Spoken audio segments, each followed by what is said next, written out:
अस्सलाम वालेकुम जी, क्या हाल चाल है। उम्मीद है आप सब लोग ठीक ठाक होंगे। इस वक्त सुबह के 8 बज रहे हैं और मैं निकल रहा हूँ नारान से। आज का मेरा प्लान ये है कि मेरी कोशिश होगी कि बाबू सर से होते हुए, चलास से होते हुए फेरी मीडोज़ जाने की कोशिश करेंगे। लें जी, हम बाबू सर टॉप पहुँच गए हैं।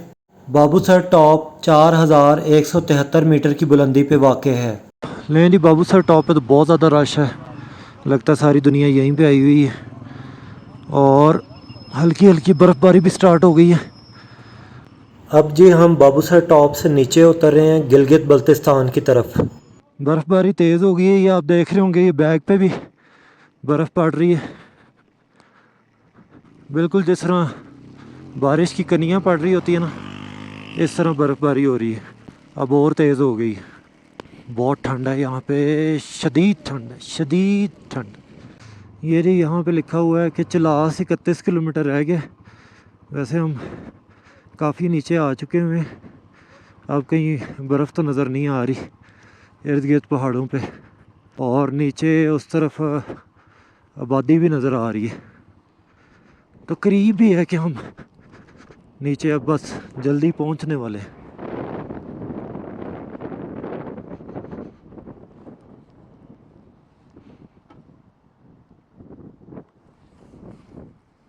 अच्छा, मैं जब से बाबूसर टॉप से नीचे उतर रहा हूँ ना, इतनी खूबसूरत खूबसूरत वैलीज़ आ रही हैं, इतनी खूबसूरत। आप ये देखें, बहुत प्यारी वैलीज़ आ रही हैं, बहुत खूबसूरत जगह हैं ये। दोनों तरफ पहाड़, बहुत ही खूबसूरत। अच्छा, यहाँ पे मौसम में कितनी अचानक तब्दीली आती है वो मैं आपको बताता हूँ कि बाबूसर पहुँचने से पहले ही बहुत ज़्यादा ठंड शुरू हो गई थी और कई जगह पे तो ओले भी पड़े। और जब बाबूसर टॉप पहुँचा तो बारिश और बर्फ़बारी स्टार्ट हो गई। लेकिन जब आप बाबूसर से नीचे की तरफ सफ़र करते हैं, चलास की तरफ सफ़र करते हैं, तो तकरीबन आधे घंटे बाद ठंडा मौसम ख़त्म हो जाता है और प्लेजेंट मौसम शुरू हो जाता है। और अभी तकरीबन आधा घंटा और सफ़र तय करने के बाद गर्मी शुरू हो जाएगी। ये देखें जी, कितना खूबसूरत एरिया है। दरमियान में से पानी जा रहा है, उधर सब्ज़ा है, लोगों ने अपने घर बनाए हुए हैं। बहुत खूबसूरत एरिया है।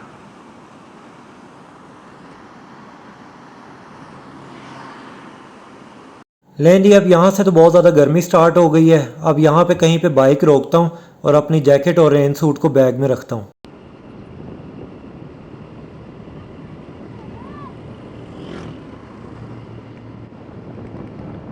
मेरे ख्याल में अब थोड़ा सा सफ़र रह गया और उसके बाद अब हम जल्दी ज़ीरो पॉइंट पे पहुँच जाएंगे। लें जी, आखिरकार हम ज़ीरो पॉइंट पे पहुँच गए। ये बाबे बाबूसर है जिधर से मैं आ रहा हूँ। यहाँ से आप जाएंगे तो बाबूसर को जाएंगे, नारान, कागान, बालाकोट, एबटाबाद, सारा इस रास्ते से है। वो सामने कराकरम का रास्ता जा रहा है, जो लास्ट टाइम मैंने वो लिया था क्योंकि उस वक्त बाबूसर वाला रास्ता खुला नहीं था। और ये रास्ता जा रहा है जगलोट को और रायकोट ब्रिज को, जिधर अभी हमने जाना है।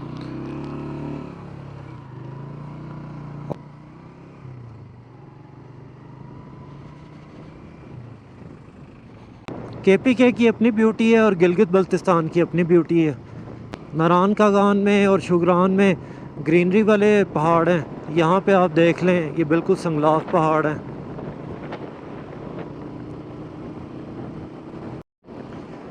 ये इधर मेरे ख्याल में किसी प्रोजेक्ट पे काम हो रहा है, इसलिए यहाँ पे ना पुलिस की भी चेक पोस्ट बनी हुई है।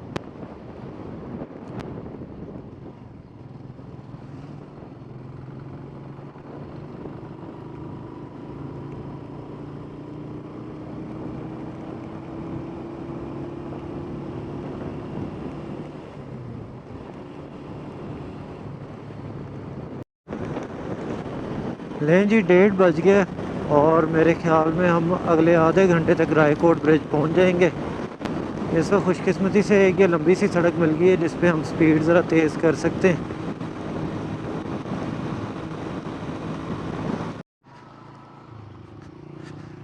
अब यहाँ से ज़रा ख़राब रास्ता स्टार्ट हुआ है। इस वक्त जी हम जिस जगह से गुज़र रहे हैं इसको तत्ता पानी कहा जाता है।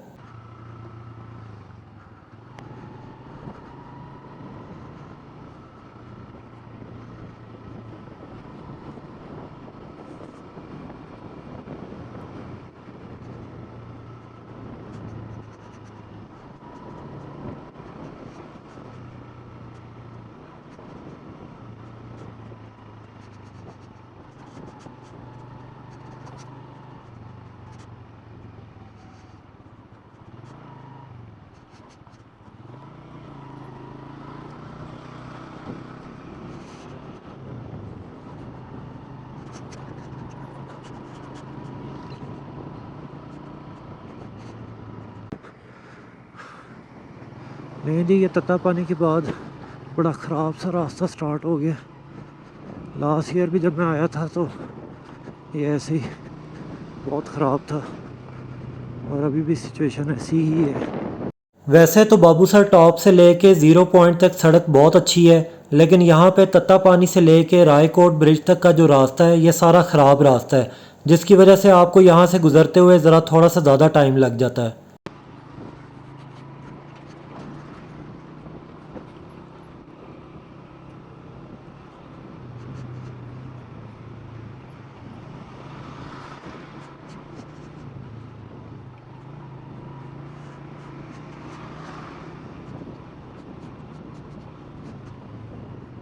लें जी, ये हम रायकोट ब्रिज वाली जगह पे पहुंच गए हैं। ये रास्ता जा रहा है तातू विलेज, ब्याल कैंप, फेरी मीडोज़ को, और आगे है रायकोट ब्रिज। उधर रुक के मैं ज़रा पानी पी लूँ, फिर प्लान बनाते हैं। रायकोट ब्रिज हम पहुंच गए। यहाँ पे ये नीचे फेरी मीडोज़ की कार पार्किंग है, यहाँ पे हम अपने बाइक लगाएंगे। यहाँ जी रायकोट ब्रिज पे मैं रुका था पानी पीने के लिए, तो कुछ बाइकर्स आ गए, उन्होंने कहा हमने फेरी मीडोज़ जाना है तो आप हमारे साथ जीप शेयर कर लें। तो अब मैं उनके साथ जीप शेयर कर रहा हूँ और अब हम जा रहे हैं तातू। पिछले साल ये ख़तरनाक ट्रैक मैंने बाइक पे किया था, और जब आधा रास्ता क्रॉस कर लिया था तो बाइक की क्लच प्लेट उड़ गई। उसमें मेरी ही गलती थी, ऐसी जगहों पर क्लच का ज़्यादा इस्तेमाल नहीं करना चाहिए। खैर इस दफ़ा मैं ये ट्रैक जीप पे कर रहा हूँ। पिछले साल जीप का किराया था 14,000 और इस साल किराया है 16,100। हमने जीप वाले से कहा कि यार पैसे तो हम तुम्हें देंगे, लेकिन ये 16,100 वाला क्या सीन है। तो वो कहता है जी कि 16,000 रुपये जीप वाले के हैं और 100 रुपया मुंशी के लिए है, क्योंकि वो एक टांग से महरूम है। तो तमाम जीप वाले 100 रुपये मुंशी को देते हैं ताकि उसकी हेल्प हो जाए। मुझे उसकी ये बात पसंद आई कि ये लोग अपनी कम्युनिटी का ख्याल रखते हैं। ये सड़क दुनिया की ख़तरनाक तरीन सड़कों में शुमार होती है। सारा रास्ता खाइयाँ देख देख के तो दिल बार बार डूब जाता है। और आप अपने भाई का हौसला चेक करें कि मैं बैठा भी सबसे आगे हुआ हूँ। ये तो शुक्र है कि हमारा ड्राइवर शाहनवाज रायकोटी शुगली बंदा है, इसलिए सफ़र अच्छा जा रहा है।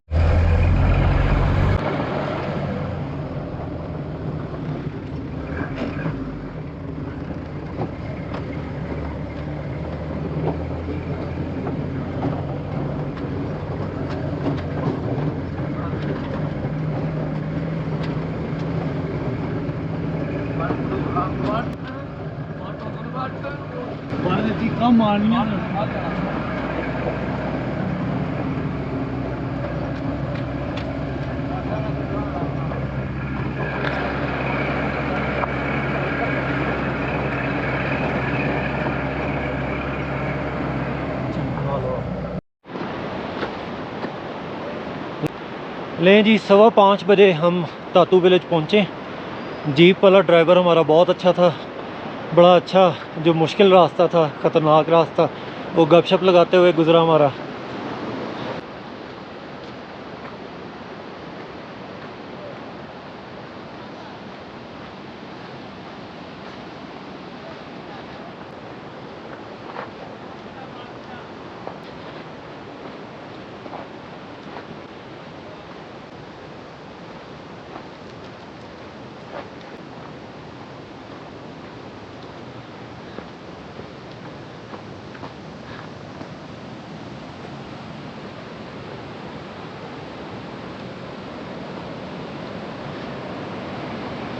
ये आ गया जी तातू विलेज का पुल लकड़ी का, जिसको अब हम क्रॉस कर रहे हैं। और आप जब इसको क्रॉस कर रहे होते हैं तो पुल हिल रहा होता है।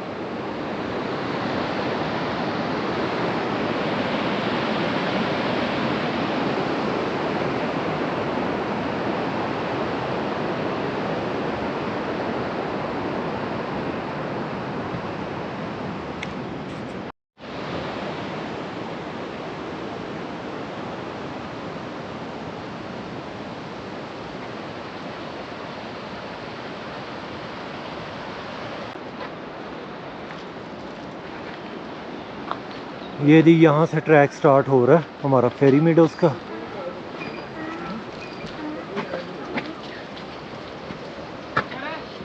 पीछे एक जगह पे बोर्ड लगा हुआ था कि फेरी मीडोज़ को जो रास्ता जाता है ये 6 किलोमीटर लंबा है। और मैं जब पिछले साल आया था तो मुझे 2 घंटे लगे थे फेरी मीडोज़ पहुंचने में। तो इस दफ़ा देखते हैं।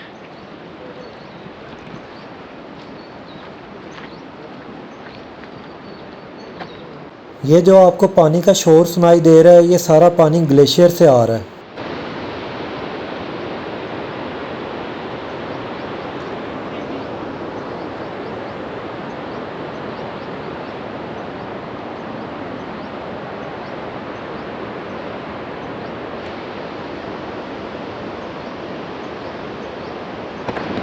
चलते। ये जो आपको बाइकर्स जाते हुए दिखाई दे रहे हैं, ये फेरी मीडोज से नीचे उतरे हैं।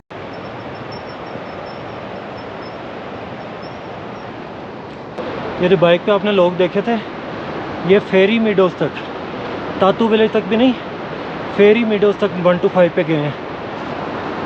मैंने उनको रोक के कहा, मैंने कहा यार कमाल ही कर दिया आपने, मैंने आज तक नहीं इस तरह देखा, बड़ी हिम्मत है आप लोगों की।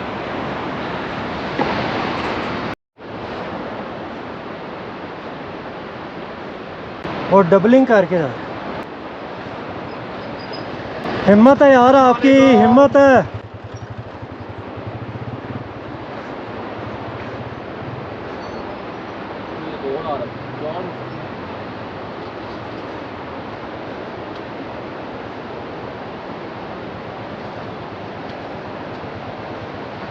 भाईजान हिम्मत है आपकी, सलूट है आपको, छा गए आप। जी भाईजान पास फेरी मेरे टच करके आगे। ज़बरदस्त ज़बरदस्त।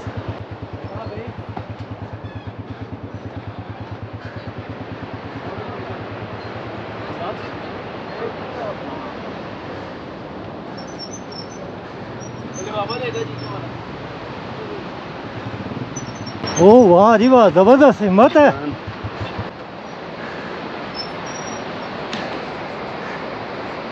अभी तक मैं 5-6 बाइकर्स को देख चुका हूँ जो ये हाइकिंग वाले रास्ते पे भी बाइक चलाते हुए फेरी मीडोज तक गए हैं।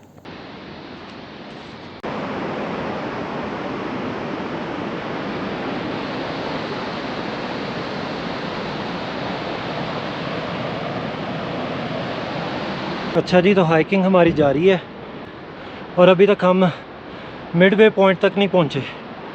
स्पीड मेरी काफ़ी स्लो है क्योंकि टखने पे चोट लगी हुई है, तो मैं बड़ी एहतियात से स्लो हाइकिंग कर रहा हूँ।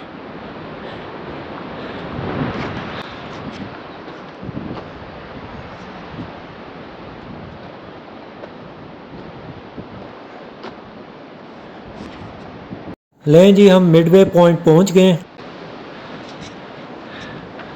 6 किलोमीटर का ट्रैक है जिसमें से 4 किलोमीटर से हमने कर लिया। ठंड बहुत ज़्यादा बढ़ गई है, इस वजह से मैंने ऊनी टोपी और जैकेट पहन ली है। 7:15 हो गए। मैं जी फेरी मीडोज़ पहुंच गया हूँ। रास्ते में रात हो गई थी इसलिए मैंने ज़्यादा वीडियोस नहीं बनाई। पिछले साल जब मैं आया था तो मैंने इस ट्रैक की डिटेल वीडियो बनाई थी, वो आप जाके देख सकते हैं। तातू से फेरी मीडोज़ तक पहुंचने में मुझे कोई 3.5 घंटे का टाइम लगा क्योंकि मेरी टांग में बहुत ज़्यादा पेन हो रहा था। जहाँ पेन ज़्यादा होता था मैं बैठ जाता था, रेस्ट करता था और फिर चल पड़ता था, इसलिए मुझे ज़्यादा टाइम लग गया, 3.5 घंटे लगे। अगर आप फिट हैं तो आपको यहाँ तक पहुँचने में कोई 1.5 से 2.5 घंटे लगेंगे। जब फेरी मीडोज़ पहुंचा तो पता चला कि यहाँ पे सारे होटल्स बुकड हैं ईद के रश की वजह से। तो मैं पिछले साल रेनबो पैलेस होटल रुका था, मैं वहाँ पे गया, वहाँ पे भी सारे रूम्स बुक थे। लेकिन फिर उधर होटल का मालिक राजन रईस मिल गया, उसने मुझे कहा रूम तो सारे बुकड हैं लेकिन आप मेरे वाला कमरा ले लो और उसमें रह लो। तो उन्होंने बड़ी मेहरबानी की, मुझे अपना रूम दे दिया और पैसे भी नहीं लिए। मैंने बहुत कोशिश की पैसे देने की, लेकिन उन्होंने कहा नहीं यार आप हमारे मेहमान हो, हमने आपसे पैसे नहीं लेने। पिछले साल भी जब मैं यहाँ पे आया था तो इन लोगों ने मेरी बड़ी हेल्प की थी। जब मैं हाइकिंग पे जा रहा था उस वक्त बारिश हो रही थी, मेरे पास रेन सूट नहीं था तो इन्होंने मुझे अपना रेन सूट दे दिया था। और वापसी पे जब मैं आया तो मुझे ठंड लग गई थी, तो ये लोग रूम में खाना सर्व नहीं करते लेकिन मुझे ये खाना रूम में देने आते थे ताकि मुझे बाहर ना निकलना पड़े, ताकि मुझे ठंड ना लगे। तो अगर आपने भी ईद के दिनों में फेरी मीडोज़ में आना है तो ये बात जहन में रखें कि यहाँ पे ईद के दिनों में बहुत ज़्यादा रश होता है, होटल सारे बुकड होते हैं और किराए भी ज़्यादा होते हैं। और फिर जिन लोगों को होटल में जगह नहीं मिलती उनको रात कैंपों में गुजारनी पड़ती है। इसलिए अगर आपने ईद के दिनों में यहाँ पे आना है तो बेहतर है कि आप एडवांस बुकिंग करवा के आएँ। और मैं आपको रिकमेंड करूँगा कि आप जब भी फेरी मीडोज़ आएँ रेनबो पैलेस होटल में रुकें। यहाँ का जो मालिक है राजन रईस, वो बहुत कोऑपरेटिव आदमी है। तो अब वीडियो को यहीं पे ख़त्म करते हैं। अब बस मैं खाना खाऊंगा और पेन किलर लूँगा ताकि टांग में जो दर्द हो रहा है उसको ज़रा सुकून मिले। और कल का मेरा प्लान ये है कि मैं नांगा पर्वत बेस कैंप जाऊँगा। तो ये थी आज की वीडियो। आई होप कि आपको पसंद आई होगी। अपना और अपने घर वालों का ख्याल रखें, मुझे अपनी दुआओं में याद रखें। Peace and happiness.